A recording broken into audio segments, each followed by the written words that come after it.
I guess let's start. Go straight into this one. There we go. All right, hello, hello. Not many people yet, but I guess I'll just begin. So, I'm just gonna jump straight in and talk about the tier list first because I realized in like over the last 10 minutes I was thinking about how to structure the stream and like kind of how to talk about what I wanted to talk about, and I realized a lot of the assumptions that I make when it comes to things like the testing and prepping for the meta and stuff like that is kind of like taken for granted and not necessarily always obvious, if that makes sense. So the thing I want to explain first is like the concept of like playing around the meta, right? So what I'm gonna do first is, while people like jump into the stream and like if anyone wants to ask me questions or anything like that, let me just close Grand Blue so people can see the chat. Uh, yeah, let me just turn it off. There's no chat yet, but let's prep. So yeah, I'm just gonna throw everything onto the tier list for now, and then explain. I guess I'll explain sort of like why I'm putting stuff there as I'm doing it, while people like loading in and asking questions and like just tuning in and stuff like that. And then as the tier list takes shape, I'll explain sort of what what that means and what implications it has, as it were. So I'll just go ahead and just get started. Uh,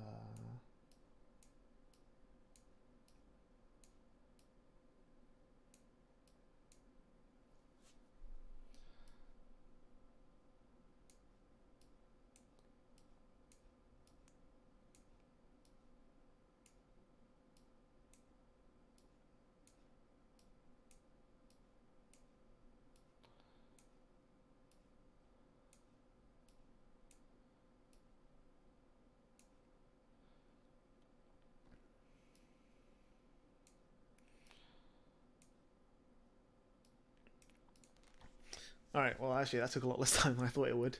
So the reason I don't want to have anything in the C tier, right? Like you might not agree that you might say that the B tier is way too big and that some of these could be moved down to C tier. But so the reasoning I had, so the initial reason behind the bottom four is that what I put into D tier, I would consider borderline unplayable, right? Like, okay, unplayable is a bit unfair. Basically, something that's in D tier is something that I don't expect anyone to be playing. Like, I think if I was to sit down and see someone playing this at a premium tournament, I would automatically assume they were a buy without any regard for their player skill. I know that's a bit disrespectful, but that's just how it is. Like, I know Mohammed was playing Genesis, but that's because he had already qualified, he didn't care, and he didn't really have anything to lose. And he's a good enough player that he was able to get wins with anyway. But as a whole, I just think Genesis is not good enough. So like, when you get rid of these four, right? How do I take these off the tier list? Help. Right, well, I can't take these off. That's amazing. But like, the point is, when you have what you like, what I've ranked them here as is I consider in terms of dex quality. So like, actually, if that's how it is, then this is incorrect. In that case, I would say. All right. So let's just ignore this detail, right? So I'm now going to like recategorize these in terms of strength. Is that? Nope. Okay, never mind. I just can't. I can't get rid of these at all. That's fine. So, all right. So now I'll use the C tier. Whoops.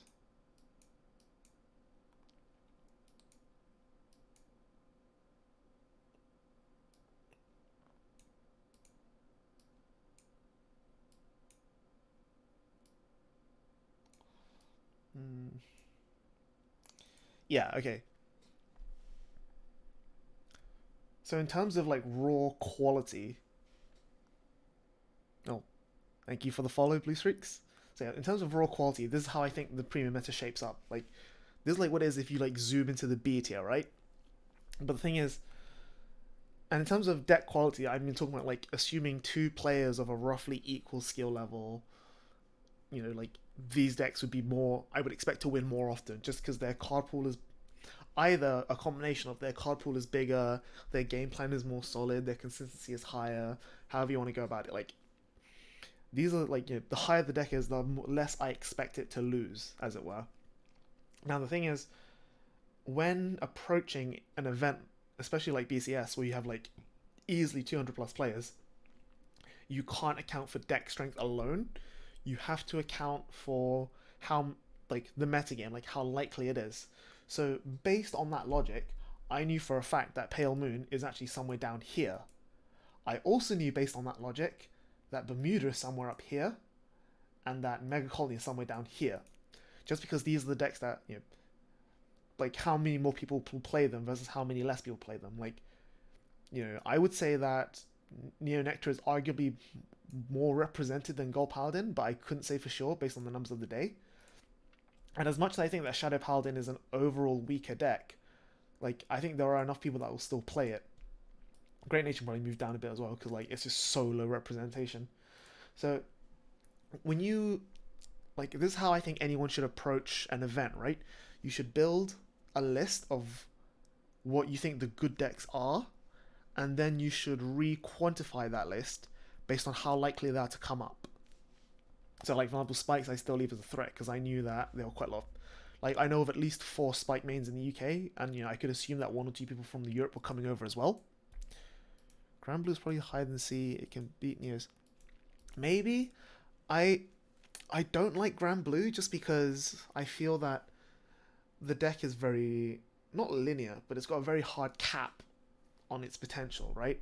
Like, outside of some really dedicated combo lines that require a lot of specific resources and a lot of overreaching, I think the deck doesn't have as much, what's the word? It doesn't have as much brute strength behind it. I think, if that makes sense. Yeah, I know Cocutus is really strong. Like, I do think Grand Blue has potential. Like, I don't think it's completely unplayable. I just feel that I don't see it on the same level as like the big 4. Plus, like, it's got such a low player base value. Like, what's the word? The representation is so low. Chat is not in the right part of the stream. I should move that back to where it belongs. Thank you for saying. Make that a little bit bigger. Yeah, so this thing, I disagree as well. I think Shadows is also, in terms of raw strength, A tier. But I know that there's a lot of people that will play Shadows. In fact, I even thought about playing Shadows myself. Because, like, for me, it's a comfort deck. So I think it's actually so what I was getting to is, these 4 decks here, Gold Paladin, Neo Nectar, Dark Riddles, and Shadows, I think are the big 4 of Premium. Like, I think those are the main things that people will play, people should look out for. And, you know, options like, I personally would not consider anything out of these 4 decks to be playing. I don't think DP should be B tier. You're probably right.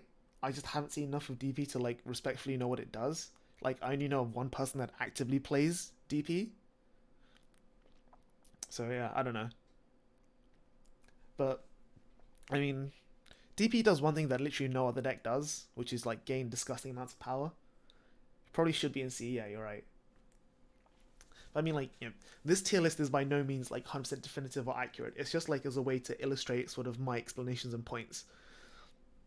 So as I was saying, like, you know, these 4 decks are, like, I think the things to consider, as it were. Like, they're the pillar stones or cornerstones of the format, if you want to describe them that way. So based on that, though, so when you decide, like, Night Shroud, thanks for the follow. So when you account for, like, you know, when you have built your list of what's good and what's bad, the next stage becomes, like, play around that, right? So Main Riven, thanks for the follow. Oh, I main Riven forever, haha. It's tough to read without capitalization. So when I sat down with Hal for the first time, like, 2-ish weeks ago, we were like, okay, here are the 4 decks that we expect people to play, because we know that there's not that many Pale Moon players here in the UK, not that many Great Nature players, even though I personally think those 2 decks are really strong. Same with Spikes. Like, you know, I know that there's some Spike players, but there's not that many. And I think the deck is also probably one of the strong, like, the most underrated deck in the format right now. But again, like, I think Cyril is the only person I know that really actively plays it. And the other Spike players I know, they haven't, like, I wouldn't consider them to have solved the deck, if that makes sense. So that's why, like, our threat range was limited to just these 4 decks. Because like as strong as Pale Moon is, like, you know, you can spend like an hour or two learning to play around Pale Moon and like learning what the build does and stuff like that. But I feel like, you know, if you're only going to play against one Pale Moon all day, maybe, versus you're more likely to play against 2 or 3 Neo Nectar or Ezel mirrors, then I think that effort is much more better put into the testing for the mirrors because they're more likely to come up. So that's kind of where that's where we started. Like, you know, we just built these 4 decks and we're like, okay, what can we do? Like, you know, how does Ezel go into the mirror? How does it go into Neo Nectar? How does it go into Dark Irregulars? How does it go into Shadow Paladin? And then what we immediately realized was that we could actually discount Shadow Paladin as a threat altogether, just because Ezel is really, really strong against it. Like, I actually almost lost to Luard, funnily enough, in like round 4 or 5, because my opponent knew how to stall me out. But I think, provided like, you know, provided both decks do what they need to do, then Luard is definitely favored against Ezel. I think the problem is that there's just when Ezell has high rolls, like, I'm not talking like, you know, high roll being what it needs to do, like, I'm saying when Ezell just like barely gets a superior ride and gets like draw 1 or 2 cards and just do regular stuff from there on, then it's favored towards Luard. But when Ezell gets the nuts and it goes first and it superior rides and it Wonder Ezell and does all this stuff, then I think it, you know, Ezell is favored against Luard because Luard just doesn't have enough early game to be able to respond appropriately. How is Kagero C? My issue with Kagero is that's too slow.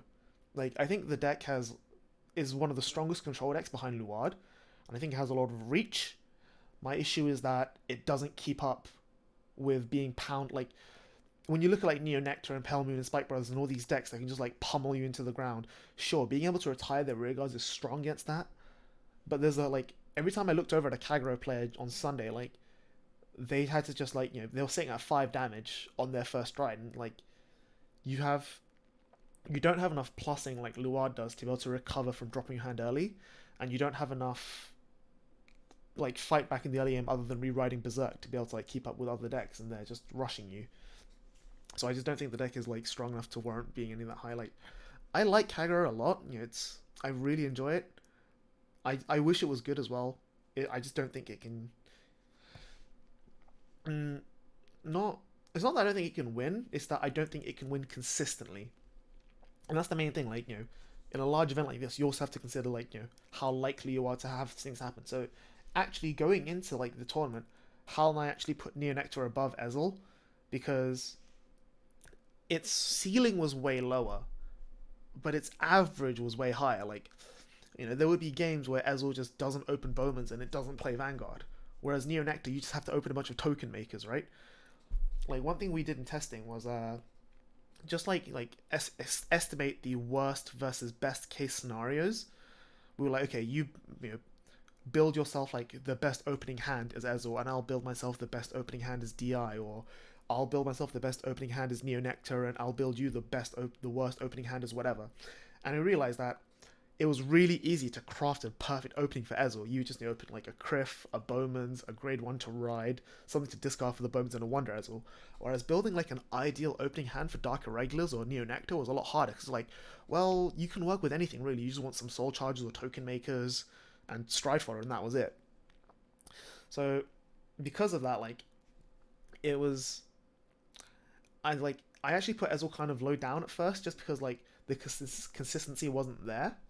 And so, you know, while we were testing like worst case versus worst case, best case versus best case, worst case versus best case, whatever, that's sort of where we pushed Shadows like put down a bit, because we realized that in the average case, Shadows could beat Gold Paladin and Neo Nectar, but in the worst case, it couldn't even touch them, and in the best case, it would still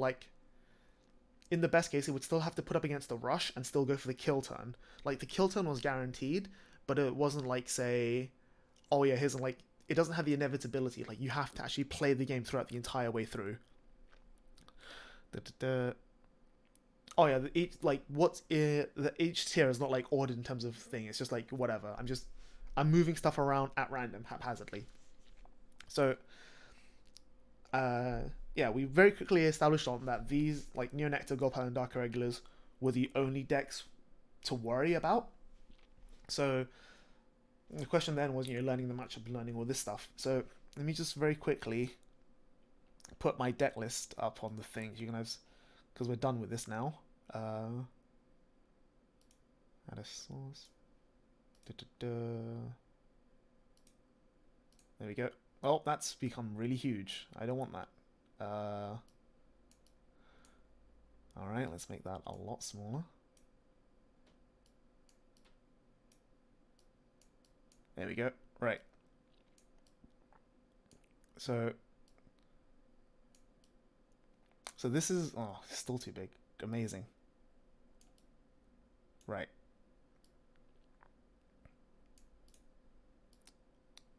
That'll do. Okay.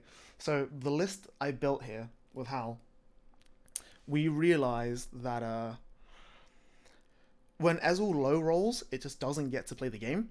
Like, if you don't superior ride, okay, going first is not as critical, but if you don't superior ride, then there's literally, like, you might as well scoop and go next. Like, it's so hard to recover from that. Whereas the bare minimum for the deck is the superior ride, right? And then opening wonder as was the high roll, or like being able to Raven or Platinum is like an extended high roll, or being able to Spear X is just icing on the cake. So in playing like lots of mirrors and lots of DI games, the thought was, what can we do with the deck to make it so that we're already like, we've accepted the fact that if we low roll we lose, right? So how can we make it so that either we never low roll, which is impossible, or we make it so that the average, or like the overlap between what's average and then what's high roll is like as small as possible, right?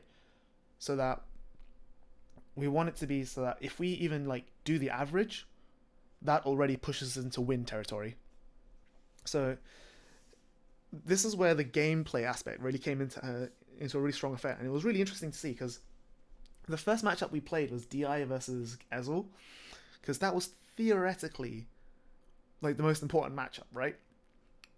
Because the thing about Neonectar versus Gold Paladin, that Neonectar versus Gold Paladin is just like, they're both helmet decks. It's just whoever like goes first and whoever like does their shit first.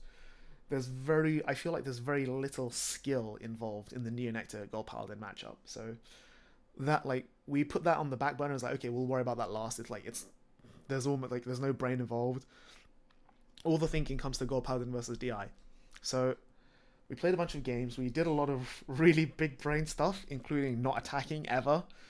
And then we realized, okay, it just becomes the whoever goes first decks out first, which can't be correct. So it was just a case of what else can we do? So we explored a bit more and like, okay, what can Ezel do with 1 damage? What can Dark Irregulars do with 1 damage? How each deck would respond in turn.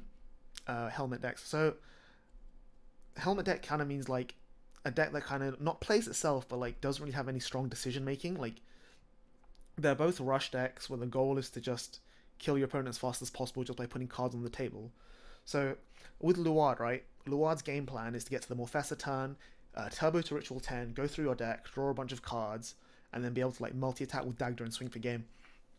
Whereas, I simplify it in words like that, but it's not just something you can just like snap your fingers and it happens. Like you have to actually like put cards down. You have to think, okay, what do I sack for my Ezras? Do I even use my Ezras? What do I sack for Luard's Stride skill? What do I fetch off the Luard's Stride skill? You need to think to yourself, okay, how many more Karens have I got in the deck? Can I afford to counterblast for this? Can I countercharge for that? Can I afford to soul blast for this? Gold Paladin has it to an extent of, do I even have Gareths left in the deck to fetch with the bones when I'm calling bones from hand? Or Neonectar has like, do I fetch PGs or do I just go for Kaivant swing? But the decision trees are way more simplified, way more linear. I wouldn't say no skill, like, I think it's unfair to say that anything is no skill, but I would say, yeah, they're definitely like less skill based. If you look at like Luard and Dark Irregulars, those are 2 really intensive combo decks where like, yeah, Flowing Tranquility like has a really good like way of putting it. Ease of execution is definitely the way I'd say it is to put it. I think in fact like Neonectar and Ezel are probably the only 2 decks that are easy to execute in the game. Like everything else has a gameplay that you need to like play around and win conditions that you need to keep in mind. Like obviously Ezel has to like play around. Okay, I need to have Ultima Stride Rod at all times, but again, it's holding onto an Ultima fodder versus do I search for this to draw a card or do I search for this to counter charges? Maya is in a whole different league.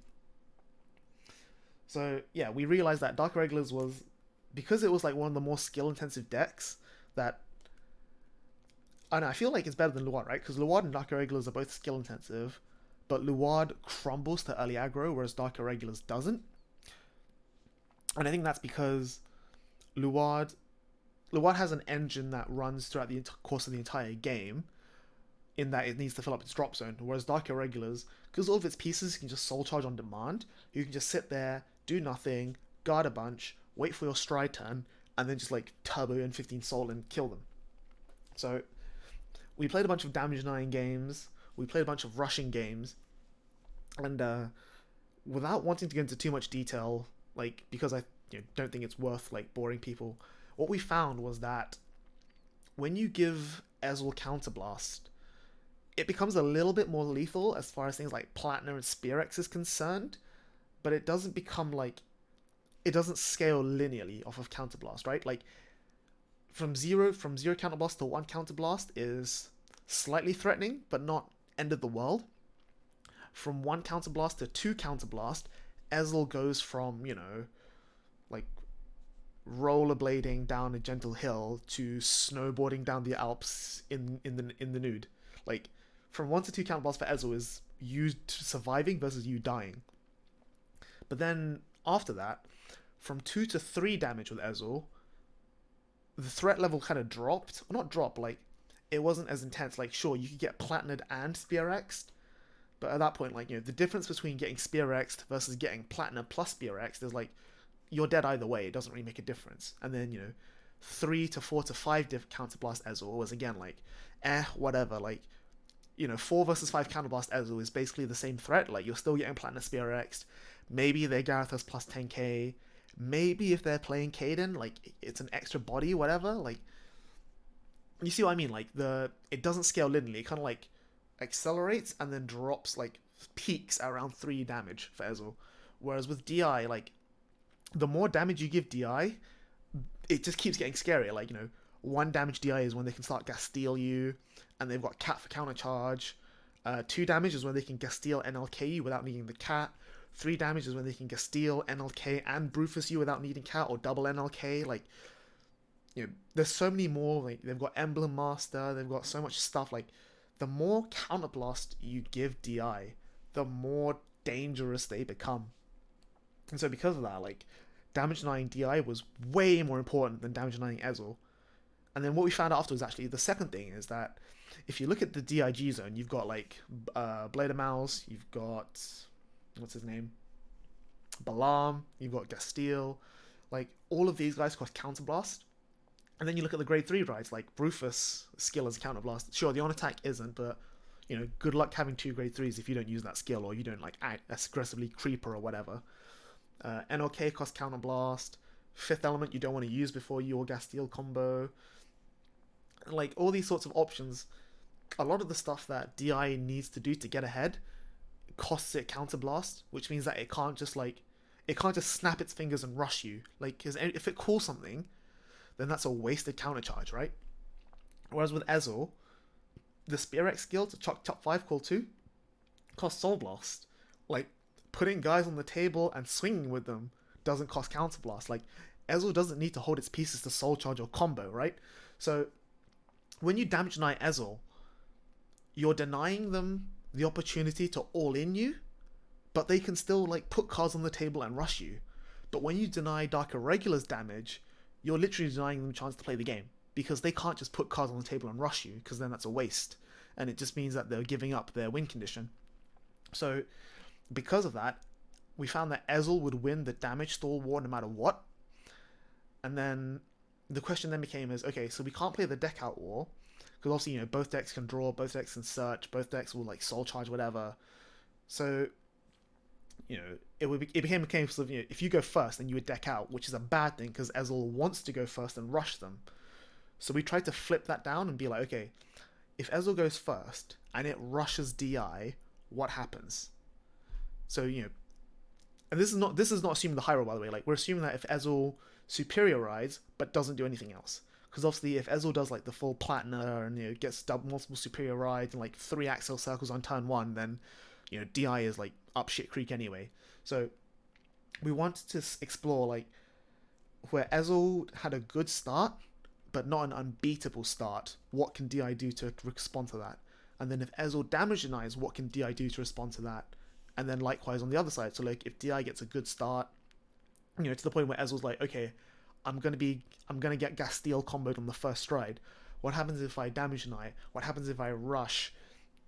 And like you're playing like 10 games on each like branch and like okay, exploring like okay, what happens here, what happens there.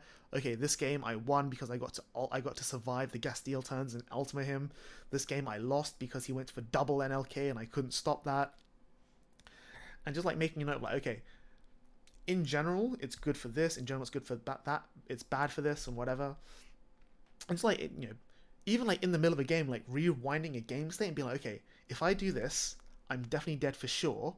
So let me just play it out, see what happens, and then go back. Okay, let me see what happens if I don't do that. Do I win? Do I lose?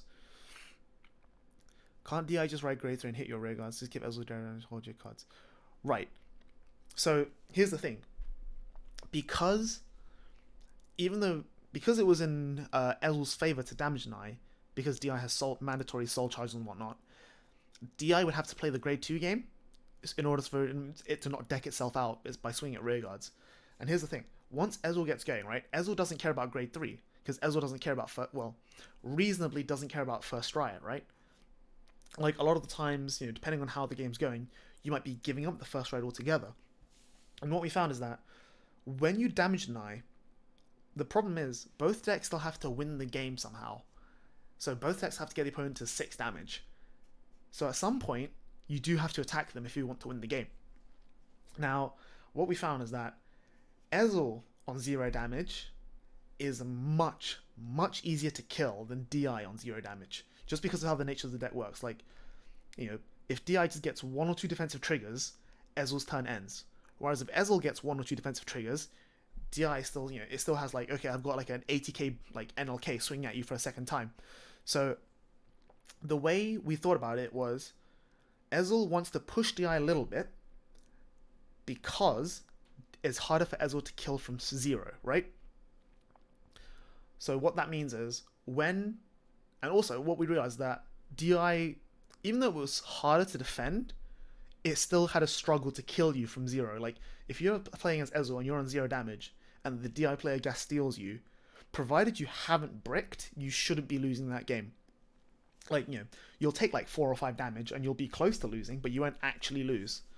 So when we assumed that the average player was going to damage deny Ezel because they were aware of the threat of Platinum Spear X, we realized that we could assume that we're never getting OTK'd by DI as long as we stay on 0 damage.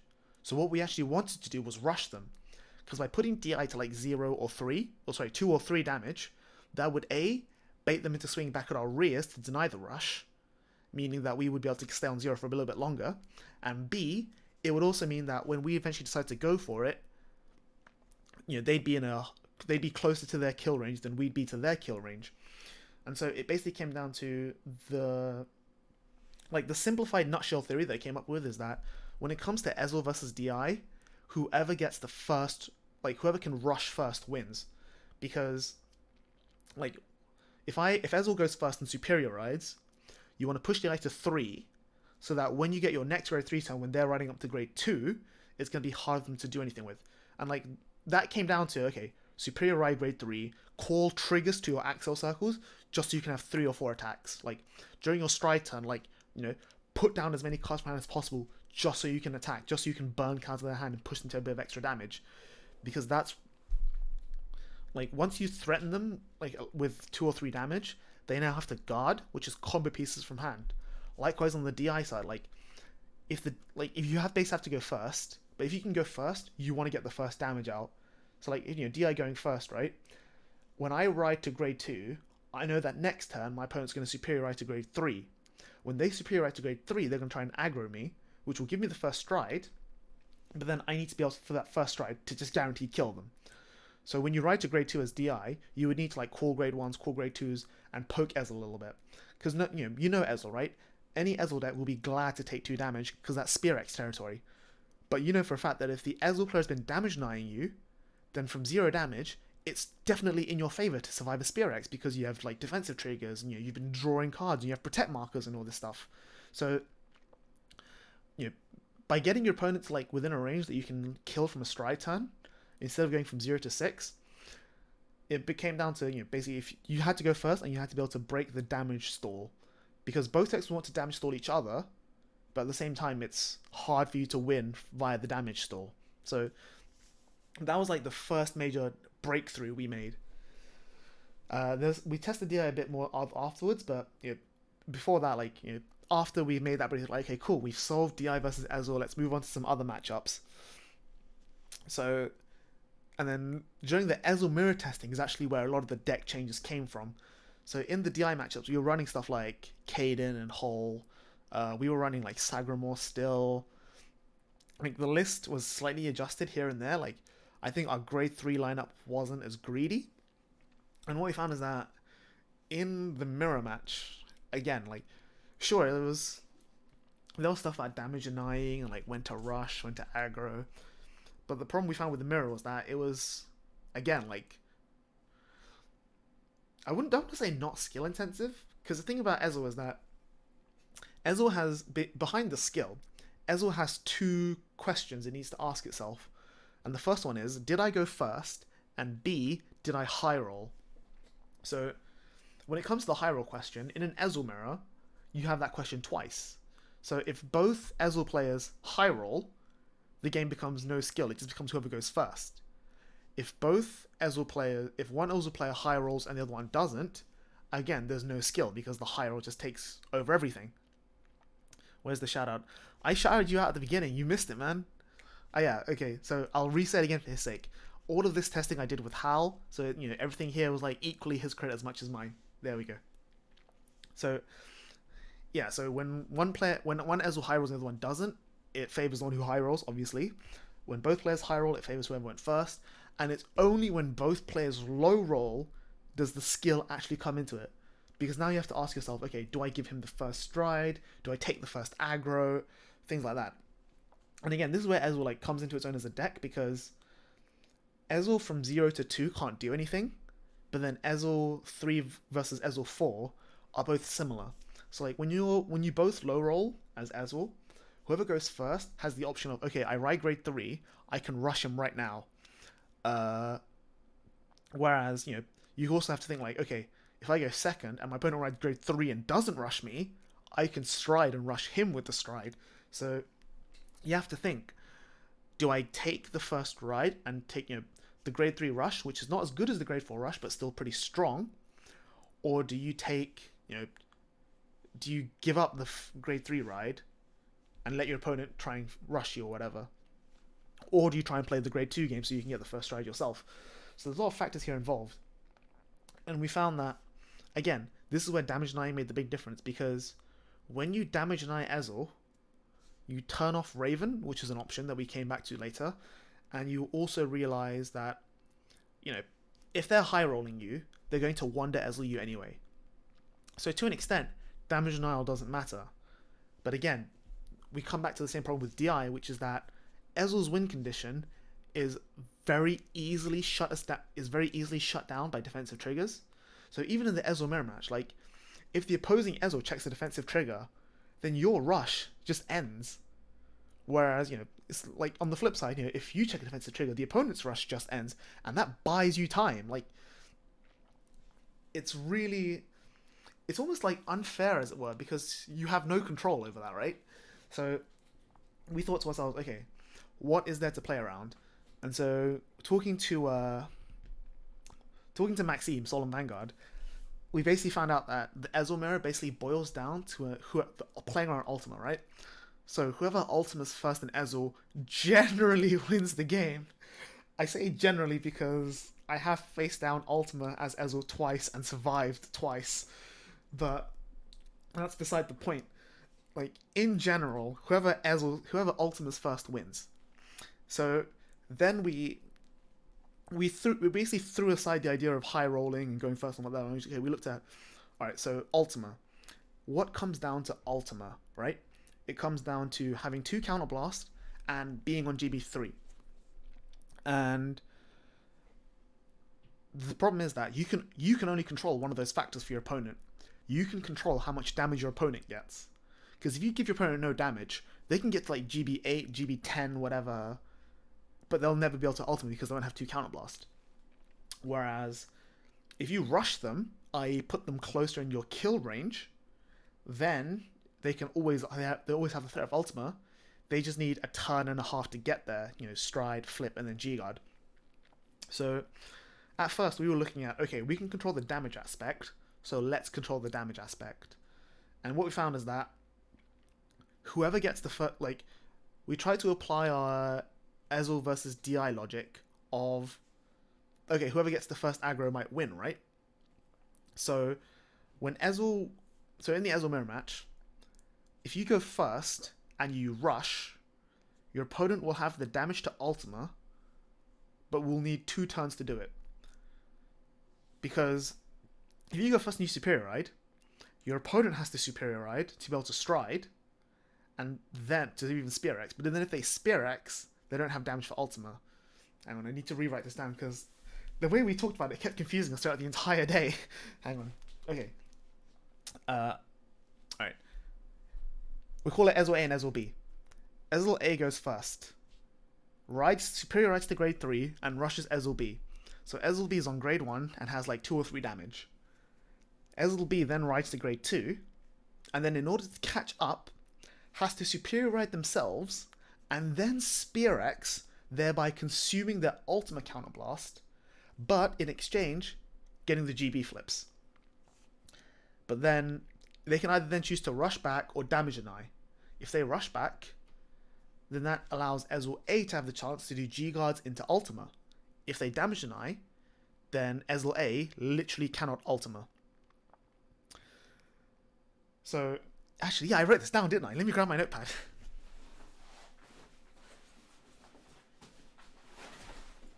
Alright, hang on. Yeah, so the thread of ultima is opened up by two gates, GB and damage. So when you go first, you give your opponent the damage, but then they're forced to make the decision, do I keep the damage or do I keep the GB? And we realize that on paper, it sounds smarter to keep the damage, right? Because your opponent's in control of how much damage you have. So once Ezel A gives Ezel B 2 damage, Ezel B now has the upper hand, because they will always have that 2 damage, whereas Ezel A never. And then it just becomes a race of whoever gets to the GB first without dying. So, yeah. But then in practice, that didn't actually work, because if Ezel A rushes Ezel B now has a bunch of damage going into their turn, and then they don't want to spear X, because then they want to keep the damage open, but then they can't, then they're giving Ezel A more time to farm GB. And eventually, if Ezel A rushes hard enough, Ezel B shouldn't be able to defend against that. Now, that was what we came to, which is that if you go first, you want to rush your opponent as hard as possible so that they're forced to make the decision between damage or G units face up. And if they choose G units face up, then you can control how much damage they have, and that gives you a turn to decide whether to rush or not. And then if they choose to maintain their damage, then you just need to rush them as fast as possible, because then they won't have enough GB. So it basically came down to, you need to kill them before they can hit the GB requirements for Ultima. Which, again, sounded a lot easier on paper, but it's way easier going first. If you go second, the only way to win going second is to hope that your opponent doesn't superior ride, basically, which is really garbage. Really garbage. But at the same time, we thought to ourselves, okay, assuming that we do go second and our opponent superior rides us, can we assume that other players won't have done the research we have and will deny us damage? Because if we can assume that, then what we can do is go second, take this, superior rides of grade 3, give them the first stride, but then also give them the damage, because then they'll be on 2 or 3 damage going into their first ride, because okay, so we both damage an eye. So Ezell A superior rides first to grade 3 and can't spear X us. We superior ride to grade 3, push them really hard, so they can already stride manually as well as spear X if they want to. But that's irrelevant, because it's so much harder for them to flip their G units. So by us giving them the damage first, we put the clock on ourselves to kill them before they can flip enough G units, but it also makes it easier for us to kill them because they're already on 3. I think if that makes sense. Because especially like if Ezel A doesn't stride or doesn't do anything like insane, like, you know, spam wonder Ezels, then they won't be able to draw as much cards, and it'll be very hard for them to actually defend against anything. In the scenario you mentioned, you would say that it would be better for Ezel A to apply pressure.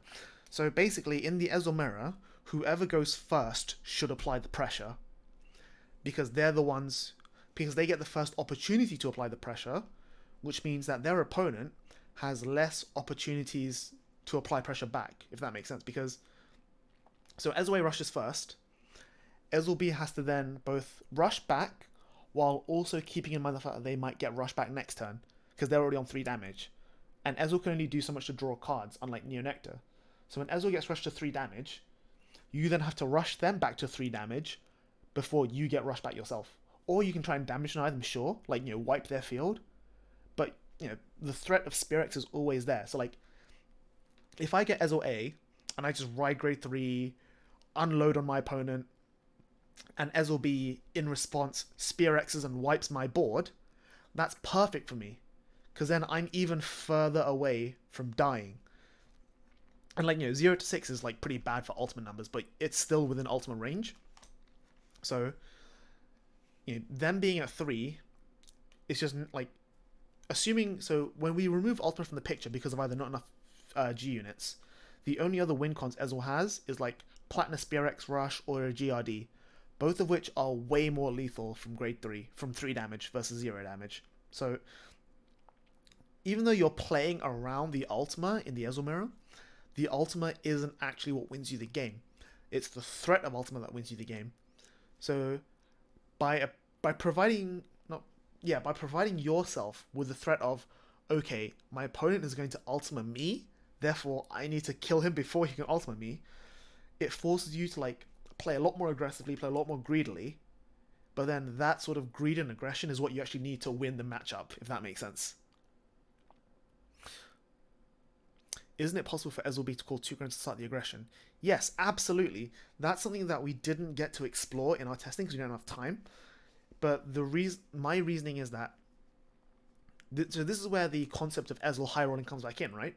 Because if Ezel B just calls a bunch of grade 1s and, you know, whatever, and just swings into Ezel to Ezel A on the first turn, you then have to account for the fact that, can I still superior ride? What happens if I superior ride? What happens if my opponent superior rides?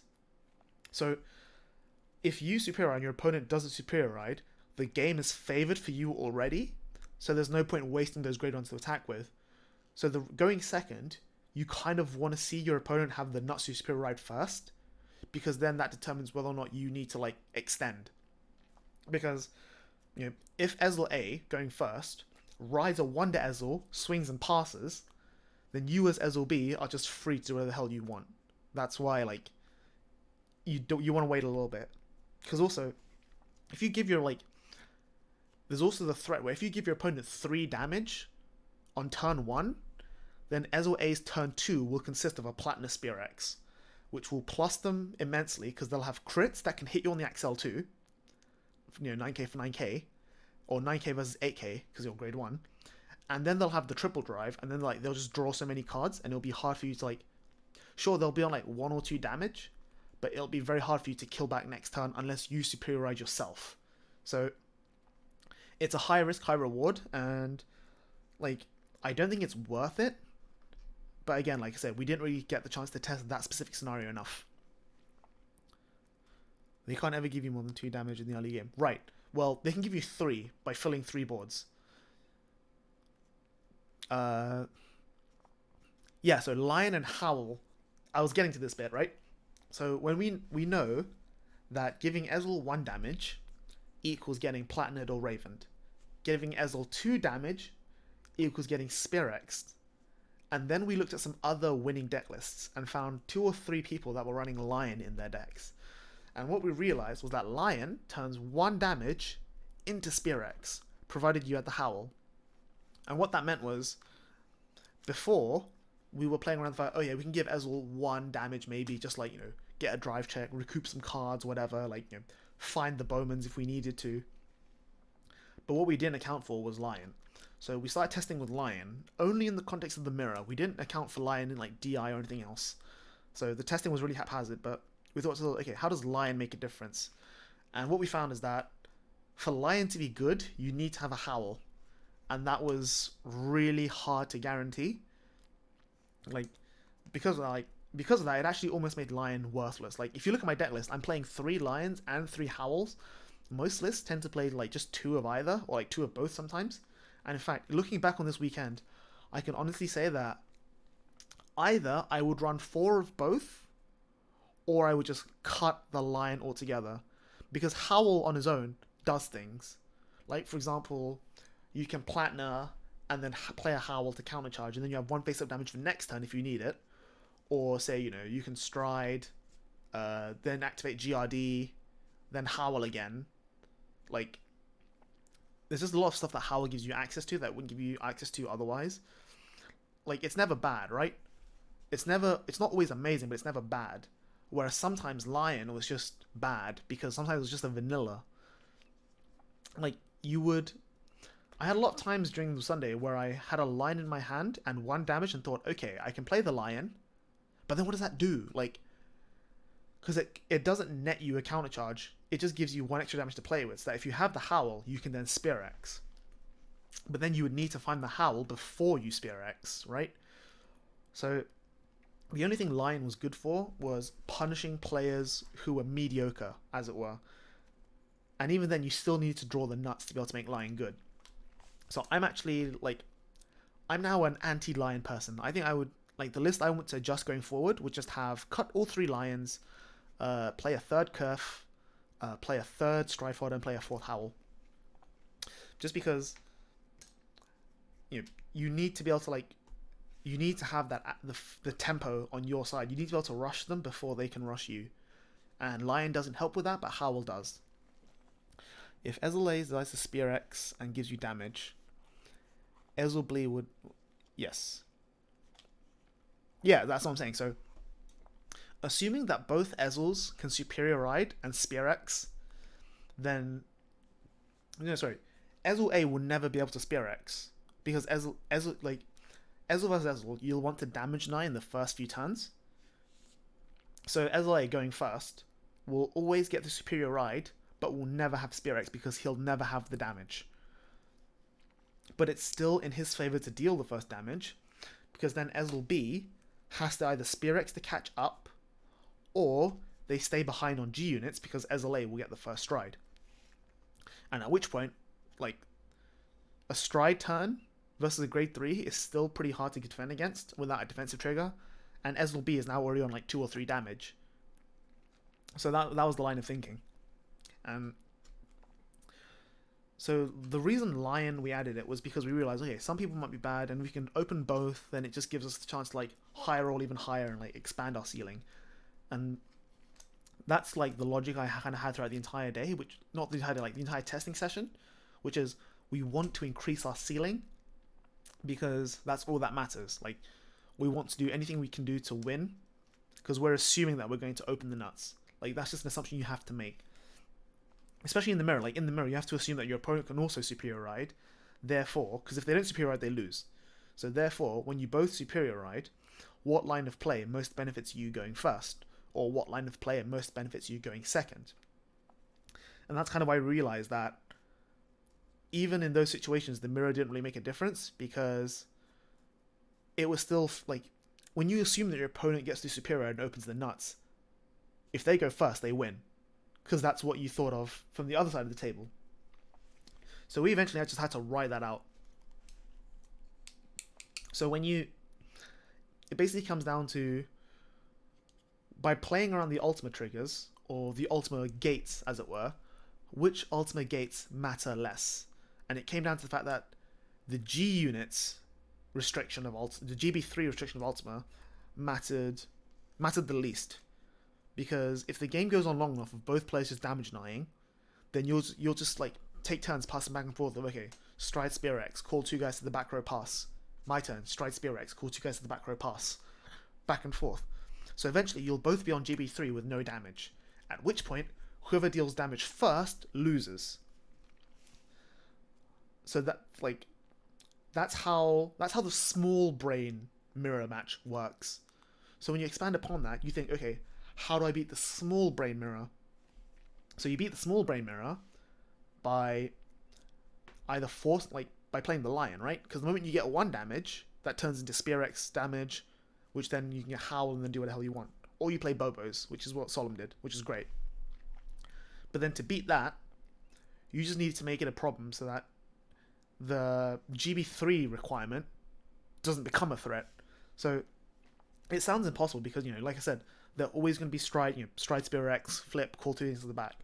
So there's physically nothing you can do to stop them flipping G units other than killing them. So they can't flip G units if they're dead, right? And you have to win the game eventually anyway. So that's where the line came from of just give them the damage, whatever, just kill them before they can get to GB3. Because it's literally impossible to kill them before they get to 2 damage, right? Because they have to get to 6 damage before they get to 2 damage before they get to 6 damage. So you have to give them 2 damage before you kill them. That's where we came from, like, okay, just go first and just rush no matter what you can do to force them to attack into you, which then gives you the opportunity. It gives you the time to either find things to kill them with, or it gives you a time of them not flipping G units. Yeah, like, it sounds really dumb when you write it down like that, but it pretty much is how it is, because the only thing you can control is damage, right? So if you deny them ultimate damage, you're never winning the game. It's just how it is. So, yeah, it's a big brain strategy that feels small brain, because it feels like you're just going unga bunga smash face, but like, no, there's a reason behind it. You're going unga bunga smash face because you don't want them to get to that critical mass of being able to GB3 ultimate you. So yeah, that's where that came from. And then after that, like after we figured out the Ezel mirror, we played some games of Ezel versus Neonectar, and it was literally just as stupid as I thought it was. In fact, let me try and find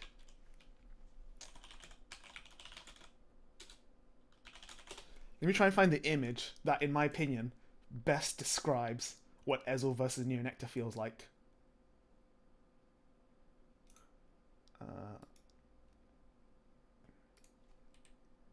Alright, hang on.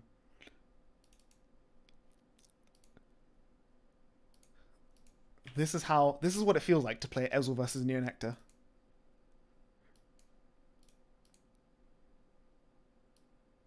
This is just what it is, right? Because whoever goes first just rushes.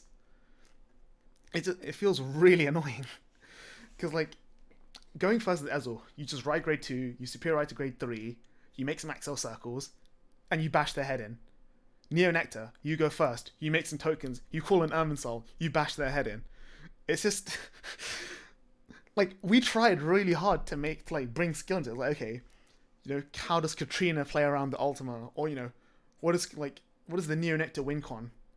And it's like, well, the Neonectar win con is just Kaivant Gladiolus Kaivant. And there's nothing you can do about that other than, like, just PG it, because it's going to be, like, 50k. So, it's like, what can you do? Or literally, what can you do? Because damage denying them doesn't work either, because Neonectar doesn't need damage. Like, if you damage deny Neonectar, it's just going to go random, like, token, Katrina, token. And it's like, what? Whereas, if you damage deny Ezel, they're still going to Spear X you.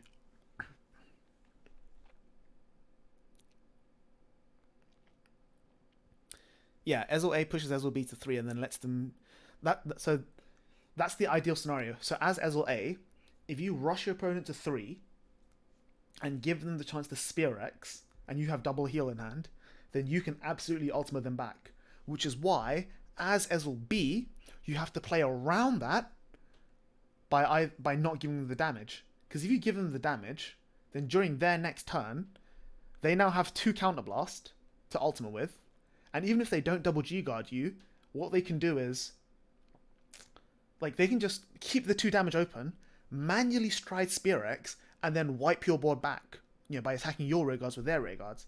So at this point, you've lost the damage advantage, and you've lost the GB advantage, which is why it's just in your interest to rush their face, or wipe their board. It's really annoying. Like when you go second, there's no winning, because you either give up the damage to the ultimate damage to Spear X, or you just fall behind on GB units, or if you do, choose to like take either risk, both of those options can still blow up in your face. That's why Ezel Mirror just came down to go first and rush, lol. Like, forehead, close your eyes.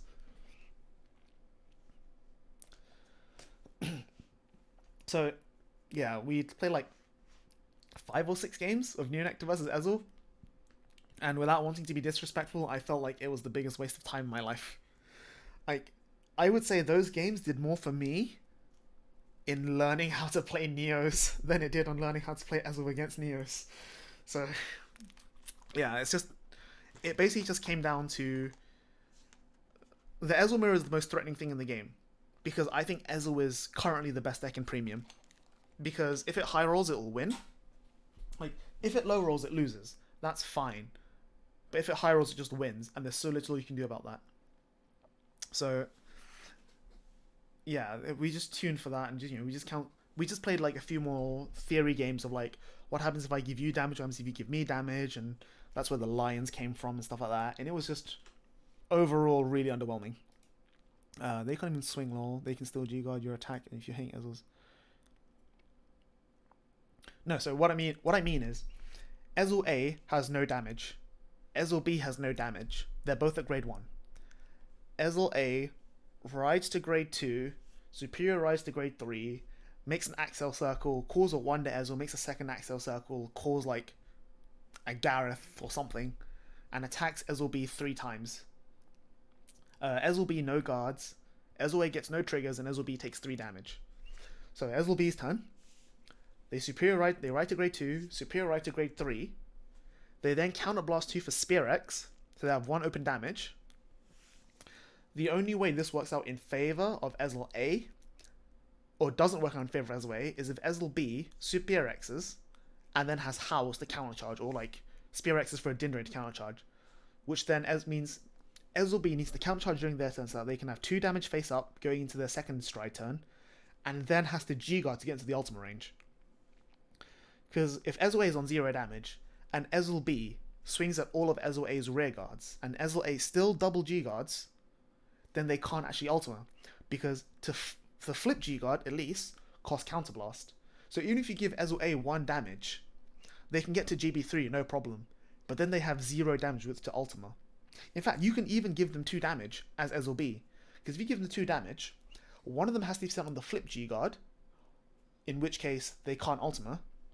Or they just don't G-guard, in which case they have 2 damage, but only 2 G units face up, in which case they can't Ultima.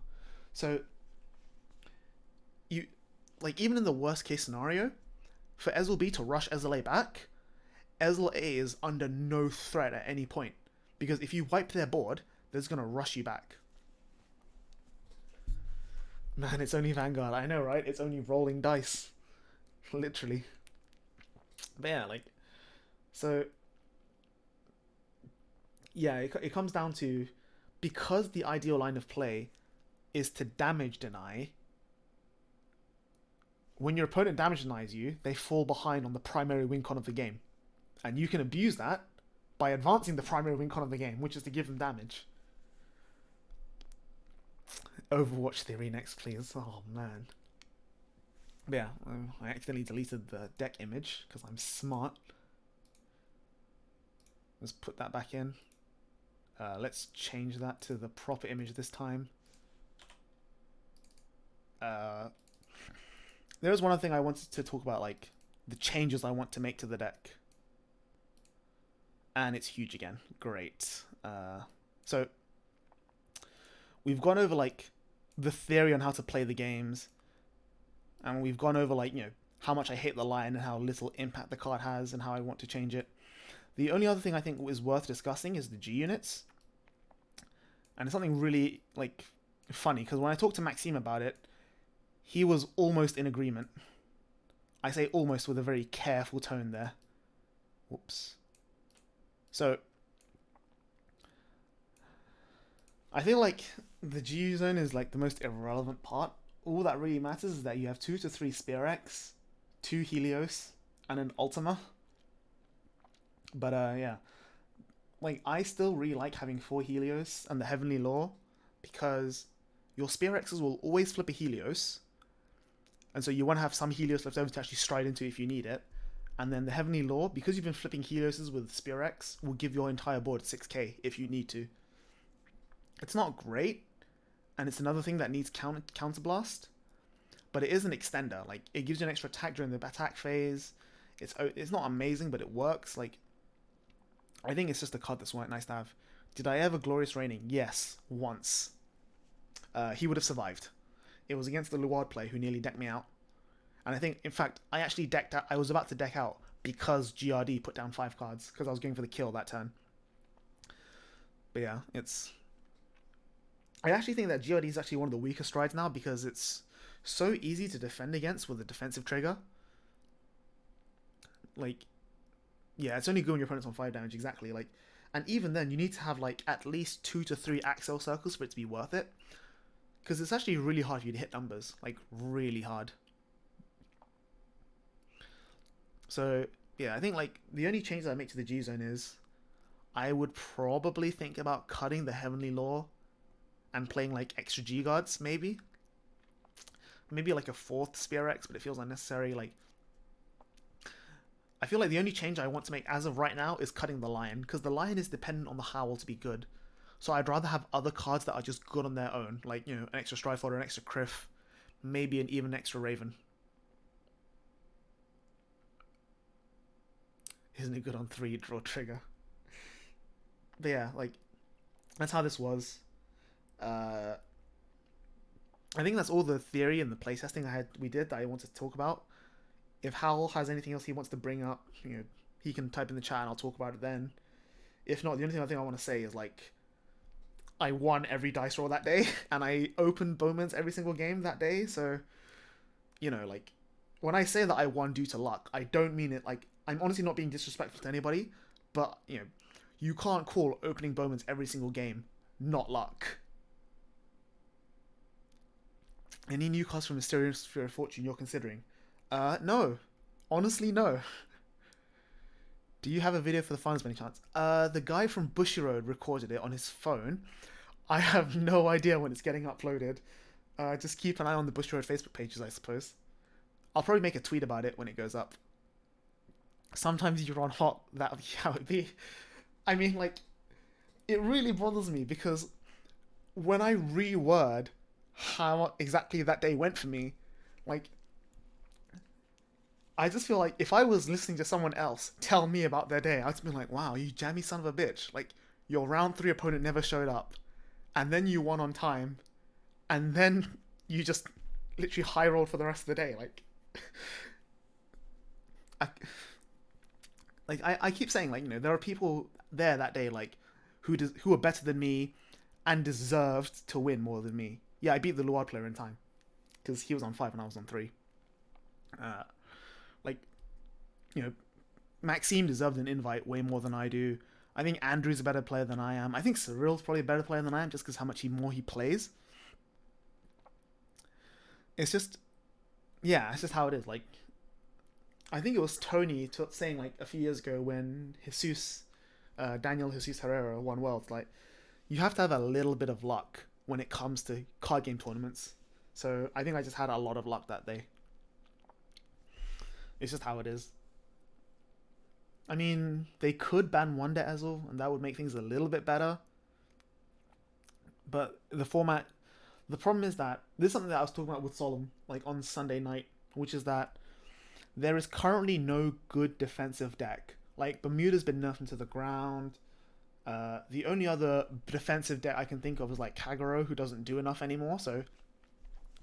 The problem is that the strategy of, like, rushing your opponent is so well executed by two specific decks, you either have to neuter those decks or give everything else the tools to play around it.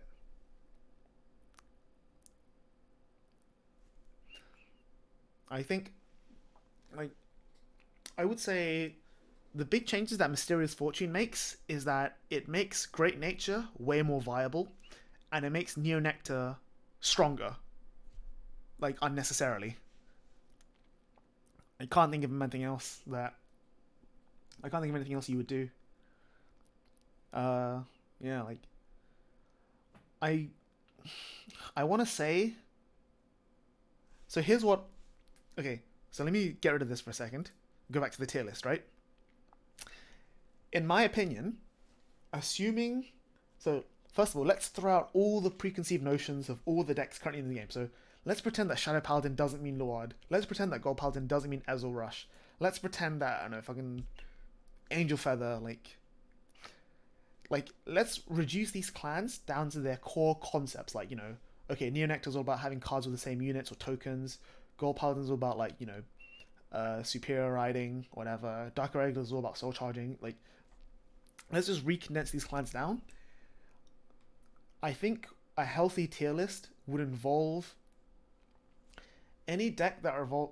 So I don't mind, like, these three being S tier as they are, but I think for their format to be healthy, I think one of these two, not Nubitama. I think one of these two decks has to be top tier in some way. In the sense that one of these two decks needs to be very, very good at shutting down these two decks, but then very bad at shutting down these two decks. Right? I think it should go in like literally a triangle. So let me just remove Neo Nectar temporarily, and Shadow Paladin temporarily, and this temporarily, right? So you've got Gold Paladin, which is a rush deck. You've got Dark Irregulars, which is a combo deck. And then you've got Kagero, which is a control deck. So I want there to be a world in which Kagero kills Gold Paladin consistently, Gold Paladin kills Dark Irregulars consistently, and Dark Irregulars kills Kagero consistently. Because, like, even as it is now, throughout the testing that Hal and I did, Gold Paladin would smash Dark Irregulars. Like, it was like a 65 to 35% favor. But then you look at Andrew Hesford's list, whose list is tuned way more towards the early game, way more towards extending the combo with his number of terror and stuff like that. His DI matchup versus the Ezell matchup was almost 50-50. Like, his matchup was, like, really good against Ezell. So the fact that you can tune DI to beat Ezell, or you can tune DI to, like, beat something else and then lose to Ezell, I think we need more of that. Like, there's just not enough of that right now. Because right now, Ezell, the only thing Ezell loses to is itself, which is kind of dumb. Yeah, we didn't consider certain cards either, that's fair. Like, I don't think Link Joker should ever be higher than A tier. Like, I think, I say this as someone who loves Link Joker and as a main, the fundamental problem with Link Joker is that it either has a really oppressive game strategy in that your opponent doesn't get to play Vanguard, or it becomes garbage unplayable. Like, there's no way to balance Link Joker to make it decent. It either is always very good or just bad. So I think Link Joker is actually an unhealthy existence for the game, because it just restricts people's options. Like, remember at the end of, like, V era, right? Well, they had G guards that would flip cards over, crits that would flip cards over. Like, the fact that they had to design cards specifically to kill Link Joker, I think is an example of unhealthy design.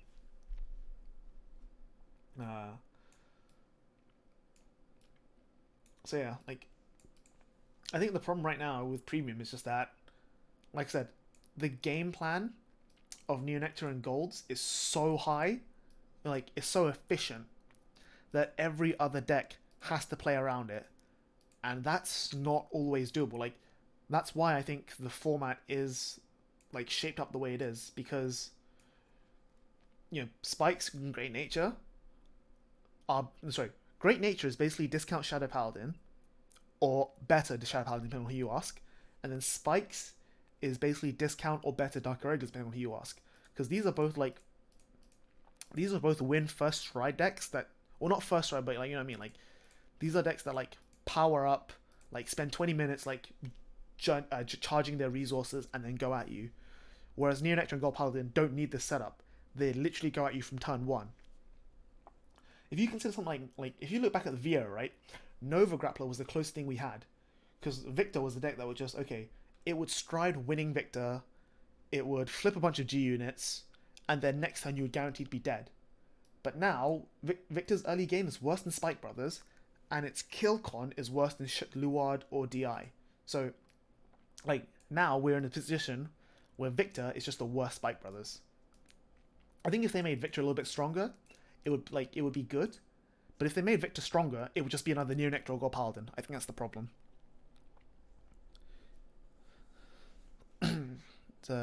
DI was only set. He hadn't unlocked that. Do you see? Yeah. Josh threw a huge figure and he didn't unlock it. I mean, I feel that no deck should have gone unlockers. I agree it would have made Link Joker a massive problem, but then I feel like they could have solved that in other ways. Just like either by giving decks the insane early game they have now to outrush Link Joker, or just by like banning a card or something. I don't know. I would not have had a problem if Chaos was the best deck in the game for a short period of time and then they banned Zinc or Chaos itself. I would have been fine with that.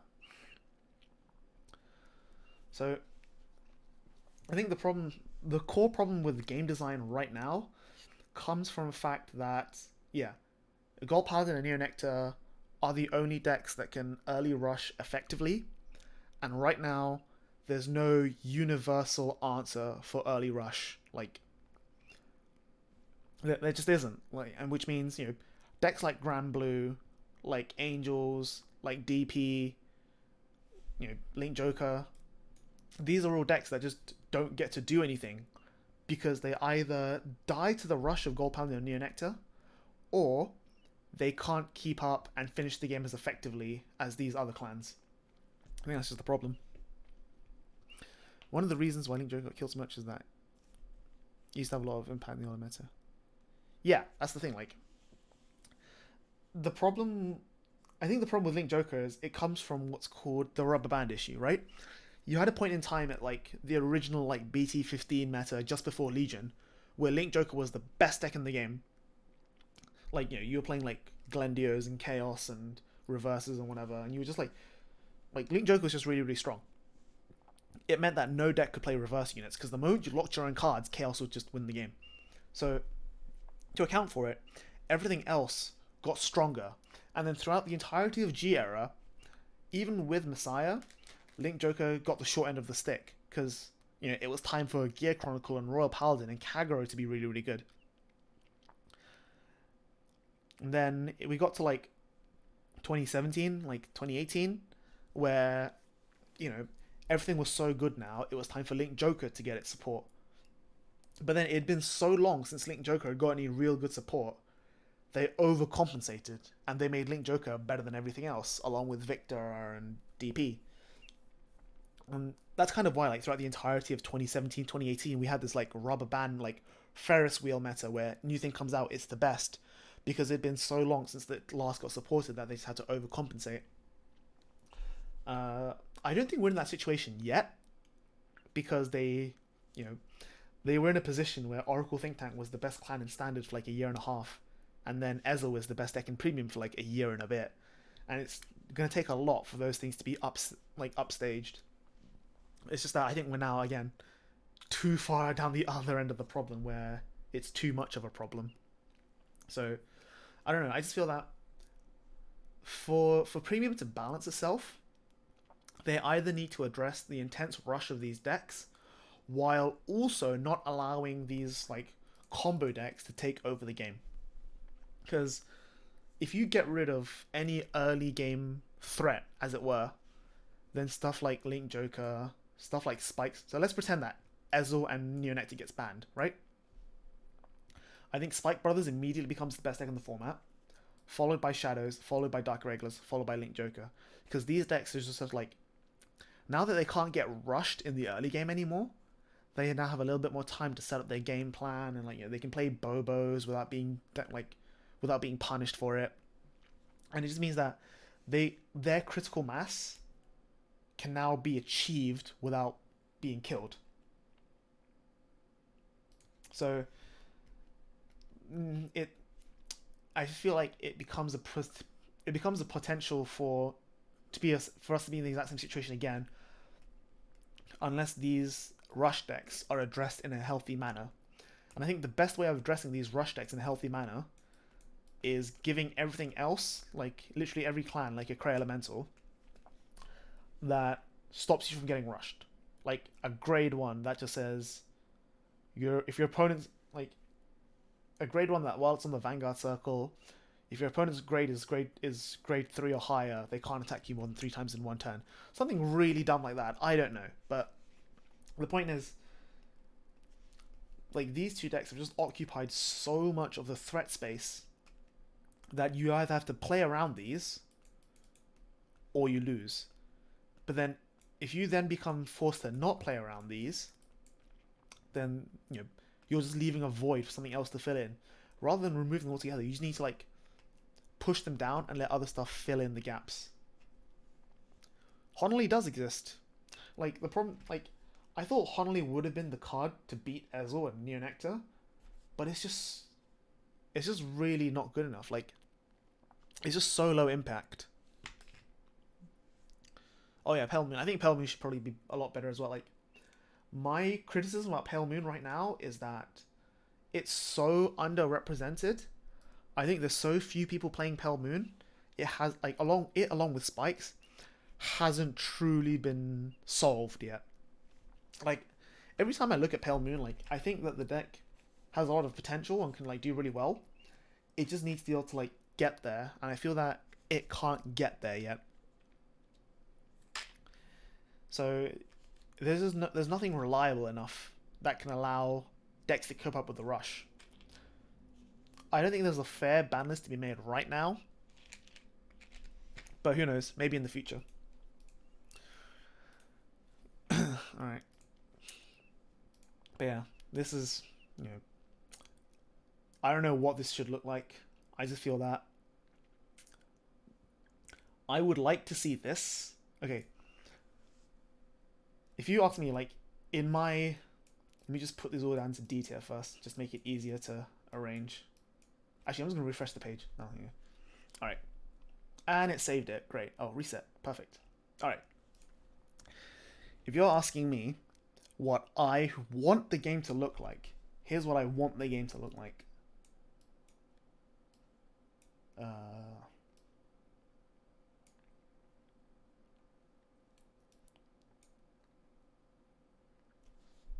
Hmm.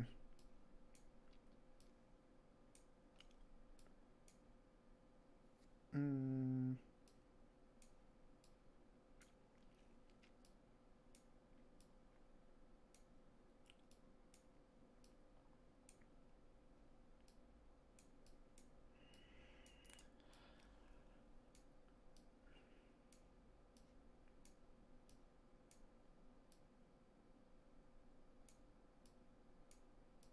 Hmm.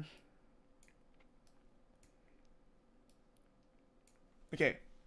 I don't know how we're gonna get to this situation, but this is what I want the game to look like. I don't think this is ever possible, though. It's just...